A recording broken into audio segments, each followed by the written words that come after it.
Les 49 pays les moins avancés ou PMA représentent les États les plus fragiles et marginaux de la planète. Ils cumulent les blocages économiques et sociaux les plus importants. 34 sont situés en Afrique subsaharienne, 9 en Asie, 1 dans les Caraïbes, 5 dans le Pacifique. La question du développement s'y pose fortement.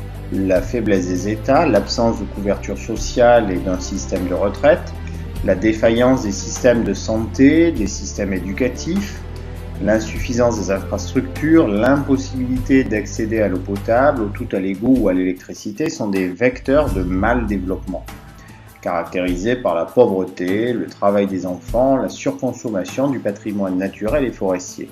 C'est par exemple le cas d'Haïti, l'un des pays les plus pauvres du monde où les bidonvilles sont nombreux. Les importantes richesses naturelles dans les PMA, le pétrole au Soudan par exemple, ou en Angola, l'uranium au Niger, les minerais au Congo sont pillés par les firmes transnationales des pays développés ou émergents et par des élites politiques locales autoritaires et ou corrompues. Par exemple, le Mali est un pays qui est riche en or, mais les populations n'en bénéficient pas car c'est aussi un pays extrêmement pauvre. À près de 500 km de Bamako, tout au sud du pays, à la frontière de la Côte d'Ivoire, se trouve la mine d'or de Syama. L'or, la principale richesse du Mali. Mais Resolute Mining, la société australienne qui exploite cette mine, n'a pas souhaité nous recevoir. Vous stoppez tout à l'heure.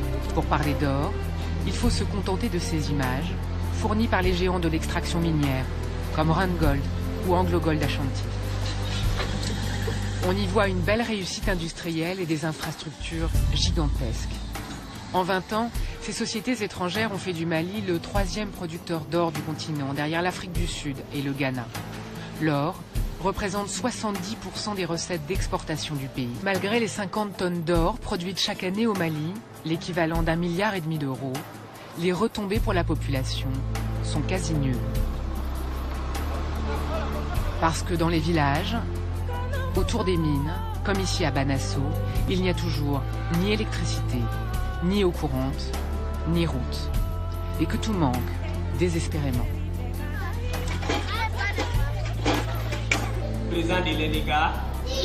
À l'école primaire, par exemple, faute d'enseignants dans cette classe de CE1, Adama Cissé doit prendre en charge à lui seul 110 enfants. Qui va écrire sa phrase au tableau? Je ne comprends pas comment on peut extraire tant d'or à côté d'ici et que la vie soit pourtant si difficile.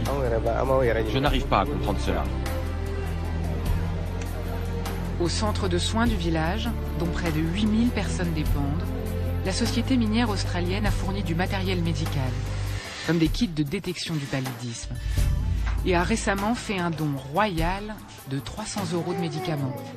Une aumône, alors que les besoins sont criants. Aucune opération possible, juste les soins les plus sommaires. La mine de Syama ne nous paye aucune taxe. Elle verse bien des impôts à l'État, mais ça ne redescend jamais dans les caisses de la mairie. En 30 ans, la mairie n'a jamais rien reçu. Et l'État ne fait rien pour nous. On est monté au créneau, on s'est plaint au gouvernement, mais on n'a jamais eu de réponse. Notre seule façon d'obtenir quelque chose, c'est quand la mine accepte de réaliser des travaux de ce genre. Une mairie impuissante, abandonnée par l'État central, où la corruption existe à tous les niveaux. Une société étrangère qui fait la charité avec parcimonie. La situation est explosive. Les PMA, les pays les moins avancés, sont donc un groupe de pays défini par l'ONU en 1971. Ces pays cumulent tous les critères du sous-développement, faible espérance de vie, grande pauvreté, système éducatif et sanitaire déficient.